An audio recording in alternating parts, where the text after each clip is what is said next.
Okay, good guys, to mayroon tayong service ngayon sa Malbar, Batangas, no? So nasa biyahe tayo ngayon guys.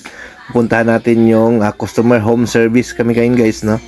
So ang problema daw guys ng washing machine DE, no? So yun, may dala na rin tayong parts para ready tayo, no? So ito po guys, ang washing machine na ito ay bagong modelo. So ayan, so pagdating ko nga guys, ayan, tiningnan ko na kagad, tinest ko na kagad. So ayan, in-on ko, then start. Ayan, so DE nga. So ang ginawa ko dito guys, wala nang patumpik-tumpik pa. Pinalitan ko na kaagad ito guys ng door lock para diretso na, no? So ang problema niyan guys ay door lock kapag DE error. So yan po yan, ito yung door lock na 5 pin. Ito yung mga bagong labas ng LG, no? So basta DE guys or DL, yan po ang inyong palitan pagdating sa mga ganitong model. So ito yung model na ito. Mga bago lang ito guys, no, sa market. Bagong labas lang ito.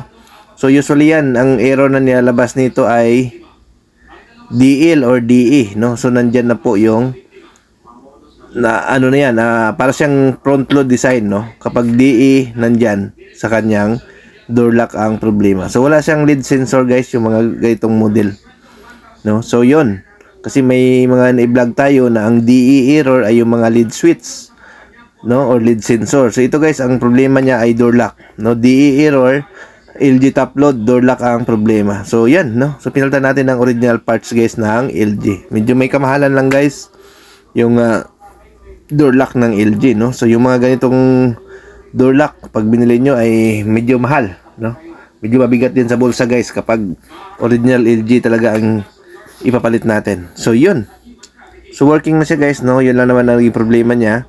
So, share ko lang ito guys para sa mga baguhan, no? Baka mahirapan kayo maghanap ng DE error sa mga itong model ng LG, no? So, yun, no? Yan lang. Hindi ko na napakita guys yung pagkabit dahil mag-isa lang tayo, no? Wala tayong kasama guys sa pag-service, no? Solo flight. Kaya, sinishare ko na lang sa inyo. Thank you.